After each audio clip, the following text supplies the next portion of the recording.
Welcome back. Bollywood ನಟ ಗೋವಿಂದ ಅವರ ಕಾಲಿಗೆ ಗುಂಡೇಟು ತಗುಲಿದೆ. ಗೋವಿಂದ ಅವರ ಬಲಗಾಲಿಗೆ ಆಕಸ್ಮಿಕವಾಗಿ ಗುಂಡೇಟು ತಗುಲಿದೆ. ಇನ್ನು ಸ್ವಂತ ರಿವಾಲ್ವರ್ನಿಂದಲೇ ಆಕಸ್ಮಿಕವಾಗಿ ಗುಂಡು ಸಿಡಿದಿದೆ ಅನ್ನೋ ಮಾಹಿತಿ. ಸದ್ಯಕ್ಕೆ ಅಪಾಯದಿಂದ ಪಾರಾಗಿದ್ದಾರೆ ಬಾಲಿವುಡ್ ನಟ ಗೋವಿಂದ. ಇವತ್ತು ಬೆಳಗ್ಗೆ 4:45 ವೇಳೆಗೆ ಈ ಘಟನೆ ನಡೆದಿದೆಯಂತೆ. ರಿವಾಲ್ವರ್ ಕ್ಲೀನ್ ಮಾಡ್ತಿದ್ದ ಸಂದರ್ಭದಲ್ಲಿ ಗುಂಡು ಸಿಡಿದಿದೆ. ಸ್ವಲ್ಪ ಸಮಯದಲ್ಲೇ ಮನೆಯಿಂದ ಅವರು ಹೊರಡಬೇಕಿತ್ತಂತೆ. ಮುಂಬೈ ಪೊಲೀಸರಿಂದ ಈ ಪ್ರಕರಣದ ಬಗ್ಗೆ ತನಿಖೆ ಕೂಡ ಪ್ರಾರಂಭವಾಗಿದೆ. ಸದ್ಯಕ್ಕೆ ಮುಂಬೈನ ಕೋಕಿಲಾಬೇನ್ ಆಸ್ಪತ್ರೆಯಲ್ಲಿ ಅವರನ್ನ ದಾಖಲು ಮಾಡಿ ಚಿಕಿತ್ಸೆಯನ್ನ ಕೊಡಿಸಲಾಗ್ತಾ ಇದೆ.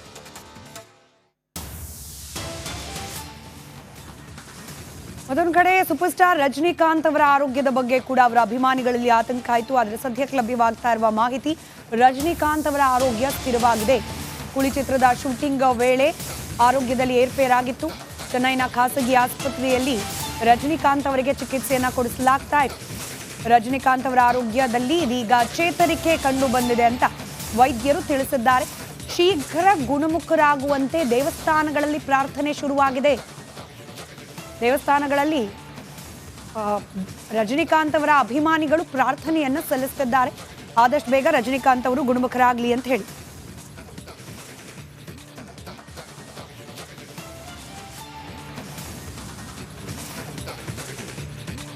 ಮತ್ತೊಂದು ಕಡೆ ಬಳ್ಳಾರಿ ಜೈಲಿನಲ್ಲಿದ್ದರೂ ಜೈಲಿನ ದಿನಗಳನ್ನು ಕಳೆದು ಸುಸ್ತಾಗಿರುವ ದರ್ಶನ್ ಈಗ ಸೆರೆವಾಸದಿಂದ ಆಚೆ ಬಂದರೆ ಸಾಕು ಅಂತ ಹೇಳಿ ಜಪಿಸುವ ಪರಿಸ್ಥಿತಿ.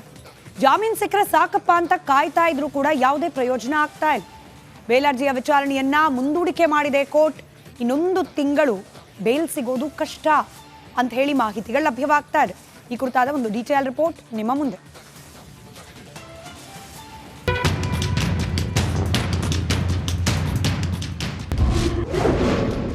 ಡಿ ಗ್ಯಾಂಗ್ಗೆ ಇನ್ನೊಂದು ತಿಂಗಳು ಕಷ್ಟ.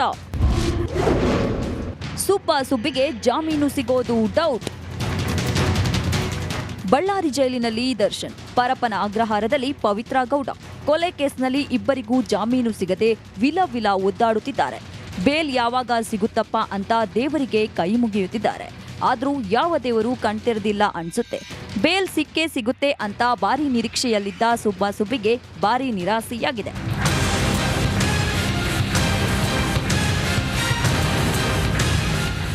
ಬೇಲ್ ಅರ್ಜಿ ವಿಚಾರಣೆ ನಡೆಸಿದ ನ್ಯಾಯಾಲಯ ಅಕ್ಟೋಬರ್ 4ಕ್ಕೆ ಮುಂದೂಡಿದೆ.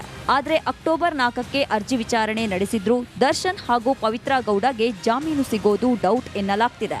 ಎಷ್ಟೇ ತಿಪ್ಪರ್ಲಾಗ ಹಾಕಿದ್ರು ಡೆವಿಲ್ ಗ್ಯಾಂಗ್ಗೆ ಈ ತಿಂಗಳು ಬೇಲ್ ಸಿಗೋದು ಡೌಟ್ ಎನ್ನಲಾಗ್ತಿದೆ.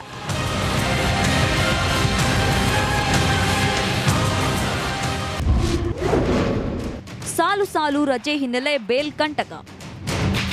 ದರ್ಶನ್ ಹಾಗೂ ಪವಿತ್ರ ಗೌಡಗೆ ಇನ್ನೊಂದು ತಿಂಗಳು ಸಂಕಷ್ಟ ಫಿಕ್ಸ್ ಎನ್ನಲಾಗ್ತಿದೆ. ಜೈಲಿನ ಹಕ್ಕಿಗಳಿಗೆ ದಸರಾ ರಜೆಯ ಎಫೆಕ್ಟ್ ತಟ್ಟುವ ಸಾಧ್ಯತೆ ಇದೆ. ದಸರಾ ರಜೆ ಇರುವುದರಿಂದ ಕೋರ್ಟ್ನಲ್ಲಿ ಬೇಲ್ ಅರ್ಜಿ ವಿಚಾರಣೆ ನಡೆಯುವುದು ಡೌಟ್ ಎನ್ನಲಾಗ್ತಿದೆ. ಹೀಗಾಗಿ ಇನ್ನೊಂದು ತಿಂಗಳು ಡೆವಿಲ್ ಗ್ಯಾಂಗ್ಗೆ ರಿಲೀಫ್ ಸಿಗೋದು ಪಕ್ಕಾ ಡೌಟ್ ಎನ್ನಲಾಗ್ತಿದೆ. ನಾಗರಾಜ್, ರಿಪಬ್ಲಿಕ್ ಕನ್ನಡ, ಬೆಂಗಳೂರು. ಆನಂತರ ಕೆಜಿ ಗಟ್ಟಲೆ ಚಿನ್ನವನ್ನ ದೋಚ್ಕೊಂಡು ಪರಾರಿಯಾದ್ರು. ಜಸ್ಟ್ 12 ಗಂಟೆಯಲ್ಲೇ ತಗಲಾಕೊಂಡಿದ್ದಾನೆ ಖತರ್ನಾಕ್ ಕಳ್ಳ. ಸಿನಿಮಾ ಸ್ಟೈಲ್ನಲ್ಲಿ ಮನೆ ಕಳವು ಮಾಡಿದಂತ ಖತರ್ನಾಕ್ ಕಳ್ಳನನ್ನ ಕೊನೆಗೂ ಕೂಡ ಪೊಲೀಸರು ಅಂಧರ್ ಮಾಡಿದ್ದಾರೆ. ಸಿನಿಮಾ ಸ್ಟೈಲ್ನಲ್ಲೇ ಪೊಲೀಸರು ಅರೆಸ್ಟ್ ಮಾಡಿದ್ದಾರೆ. ಮನೆ ಟಾರ್ಗೆಟ್ ಮಾಡ್ತಿದ್ದ ಕದೀಮ ದೇವಸ್ಥಾನದಲ್ಲೇ ಲಾಕ್ ಆಗಿದ್ದಾನೆ. ರಾಯರ ದರ್ಶನಕ್ಕೆ ಹೋದವರ ಮನೆಯಲ್ಲಿ ಚಿನ್ನವನ್ನ ಕಳ್ಳತನ ಮಾಡಿದ ಖತರ್ನಾಕ್ ಕದೀಮನನ್ನ ಪೊಲೀಸರು ಸಿನಿಮೀಯ ರೀತಿಯಲ್ಲಿ ಅರೆಸ್ಟ್ ಮಾಡಿದ್ದಾರೆ. ಆಭರಣವನ್ನ ದೋಚಿ ಧರ್ಮಸ್ಥಳದ ಮಂಜುನಾಥನ ದರ್ಶನಕ್ಕೆ ಬಂದಿದ್ದ. 1.5 kg ಚಿನ್ನವನ್ನ ಕದ್ದಿದ್ದ ಖತರ್ನಾಕ್ ಗ್ಯಾಂಗ್. ಕಳ್ಳ ಒಬ್ಬನೇ ಅಲ್ಲ, ಆತನ ಜೊತೆಗೆ ಆತನ ಸಂಗಡಿಗರು ಖತರ್ನಾಕ್ ಗ್ಯಾಂಗ್ ಕೂಡ ಇತ್ತು. ಈಗ ಪೊಲೀಸರ ಅತಿಥಿಯಾಗಿದೆ. ಸುಬ್ರಹ್ಮಣ್ಯ ನಗರ ಪೊಲೀಸರಿಂದ ಆರೋಪಿಯ ಬಂಧನ ಆಗಿದೆ. ಮನೆಯಲ್ಲಿ ಯಾರೂ ಇರೋದಿಲ್ಲ ಅನ್ನೋದನ್ನ ಆ ಮನೆಯವರು ಮಾತಾಡೋದನ್ನ ಕದ್ದು ಕೇಳಿಸ್ಕೋತಾನೆ. ಅದಾದ ನಂತರ ಆ ಮನೆಗೆ ಆತ ಕನ್ನ ಹಾಕ್ತಾನೆ. ಕೆಜಿ ಗಟ್ಟಲೆ ಚಿನ್ನವನ್ನ ಕದ್ದು ಪರಾರಿ ಆಗ್ತಾನೆ. ಮನೆಯಲ್ಲಿ ಯಾರು ಇಲ್ಲ ಅನ್ನೋದನ್ನ ಕನ್ಫರ್ಮ್ ಮಾಡ್ಕೊಂಡಂತ ಕಳ್ಳ ಕಳ್ಳತನ ಮಾಡಿ ಆನಂತರ ದೇವಸ್ಥಾನಕ್ಕೆ ಹೋಗಿ ಪಾಪ ಪರಿಹಾರಕ್ಕಾಗಿ ದೇವಸ್ಥಾನಕ್ಕೆ ಹೋಗ್ತಾನೆ. ಪೊಲೀಸರು ಆತನನ್ನ ಅಲ್ಲಿ ಅರೆಸ್ಟ್ ಮಾಡ್ತಾರೆ. ಸಿನಿಮೀಯ ರೀತಿಯಲ್ಲಿ ಆತನನ್ನ ಅರೆಸ್ಟ್ ಮಾಡಿದ್ದಾರೆ. ಮನೆ ಕೆಲಸದವರು ಮಾತಾಡ್ತಿದ್ದನ್ನ ಕದ್ದು ಕೇಳಿಸ್ಕೋತಾನೆ. ಆನಂತರ ಅದೇ ಮನೆಗೆ ಆತ ಕಳ್ಳತನಕ್ಕೆ ಇಳಿತಾನೆ. ಖತರ್ನಾಕ್ ಪ್ಲಾನ್ ಮಾಡಿಯೂ 12 ಗಂಟೆಯೊಳಗೆ ಪೊಲೀಸರ ಅತಿಥಿಯಾಗಿದ್ದಾನೆ ಕಳ್ಳ ಮತ್ತೆ ಆತನ ಗ್ಯಾಂಗ್. ಮನೆ ಕೆಲಸದವರಿಗೆ ದೂರದ ಸಂಬಂಧಿಯಾಗಿದ್ದ ಆರೋಪಿ ಸನ್ಯಾಸಿ ಮಠ ನಂದೀಶ್ ಅಂತೇಳಿ ಆತನ ಹೆಸರು. ಸನ್ಯಾಸಿ ನಂದೀಶ್ ಪ್ರತಾಪ್ ಬಂಧಿತ ಆರೋಪಿಗಳಿವರು.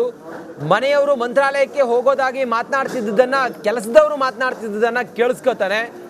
ಇದನ್ನ ಪಕ್ಕದಲ್ಲೇ ನಿಂತು ಕದ್ದು ಕೇಳಿಸ್ಕೊಂಡಿದ್ದ ಸನ್ಯಾಸಿ ಮಠ ನಂದೀಶ ಈ ವಿಚಾರವನ್ನ ತನ್ನ ಸ್ನೇಹಿತರ ಜೊತೆಗೆ ಹೇಳ್ತಾನೆ. ಮಾಸ್ಟರ್ ಪ್ಲಾನ್ ಮಾಡ್ತಾನೆ ಕಳ್ಳತನಕ್ಕೆ.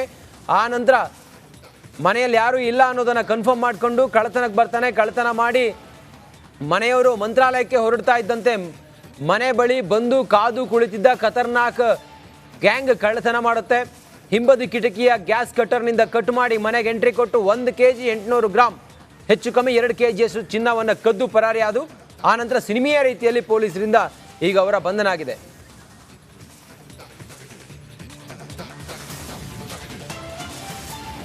ಈಗ ಕರ್ನಾಟಕ ಎಕ್ಸ್‌ಪ್ರೆಸ್ನ ಸುದ್ದಿಗಳನ್ನು ಒಂದೊಂದಾಗಿ ನೋಡ್ತಾ ಹೋಗೋಣ ಬನ್ನಿ. ಮೂಡಾದಲ್ಲಿ ಸಿಎಂ ಪತ್ನಿ 14 ನಿವೇಶನ ಪಡೆದ ವಿಚಾರ ಸಂಬಂಧ ನಿನ್ನೆ ಸಂಜೆಗೆ ಸಿಎಂ ಪತ್ನಿ ಮೂಡಾ ಕಚೇರಿಗೆ ಪತ್ರವನ್ನ ತಲುಪಿಸಿದ್ದಾರೆ. ಇವತ್ತು ಸಿಎಂ ಪತ್ನಿ ಕೊಟ್ಟಿರುವ ಪತ್ರವನ್ನ ಮೂಡಾ ಆಯುಕ್ತ ರಘುನಂದನ್ ಪರಿಶೀಲಿಸಲಿದ್ದಾರೆ. ಈಗಾಗಲೇ ಲೋಕಾಯುಕ್ತದಲ್ಲಿ ಎಫ್ಐಆರ್ ದಾಖಲಾಗಿದೆ. ಇದೀಗ ಪತ್ರವನ್ನ ಆಧರಿಸಿ ಏನು ಕ್ರಮ ಕೈಗೊಳ್ಳಬೇಕು ಎಂಬುದರ ಬಗ್ಗೆ ಮೂಡಾ ಆಯುಕ್ತರು ನಗರಾಭಿವೃದ್ಧಿ ಇಲಾಖೆ ಅಧಿಕಾರಿಗಳ ಜೊತೆ ಚರ್ಚೆ ನಡೆಸಿ ಕ್ರಮವನ್ನ ಕೈಗೊಳ್ಳಲಿದ್ದಾರೆ. ಮೂಡಾ ಕೇಸ್ ಸಂಬಂಧ ಇಂದಿನಿಂದ ಲೋಕ ತನಿಖೆ ಶುರುವಾಗಿದೆ. ಸ್ನೇಹಮಯಿ ಕೃಷ್ಣಗೆ ಲೋಕ ಅಧಿಕಾರಿಗಳು ವಿಚಾರಣೆಗೆ ಹಾಜರಾಗುವಂತೆ ನೋಟಿಸ್ ಅನ್ನ ನೀಡಿದ ಹಿನ್ನೆಲೆ ಇವತ್ತು ಬೆಳ್ಳಂಬೆಳಿಗ್ಗೆ ಸ್ನೇಹಮಯಿ ಕೃಷ್ಣ ವಿಚಾರಣೆಗೆ ಹಾಜರಾಗಿದ್ದಾರೆ.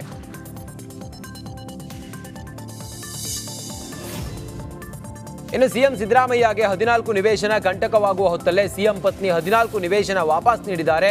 ಈ ಸಂಬಂಧ ದೂರುದಾರ ಸ್ನೇಹಮಯಿ ಕೃಷ್ಣ ರಿಪಬ್ಲಿಕ್ ಕನ್ನಡದ ಜೊತೆ ಮಾತನಾಡಿದ್ದು, ನನ್ನ ಹೋರಾಟಕ್ಕೆ ಜಯ ಸಿಕ್ಕಿದೆ. ಸೈಟ್ ವಾಪಸ್ ಮಾಡಿದ್ರೆ ಶಿಕ್ಷೆ ಕಡಿಮೆ ಆಗುತ್ತೆ ಅಷ್ಟೇ. ಸಿಎಂ ನೈತಿಕ ಹೊಣೆ ಹೊತ್ತು ರಾಜೀನಾಮೆಯನ್ನು ಕೊಡಬೇಕು.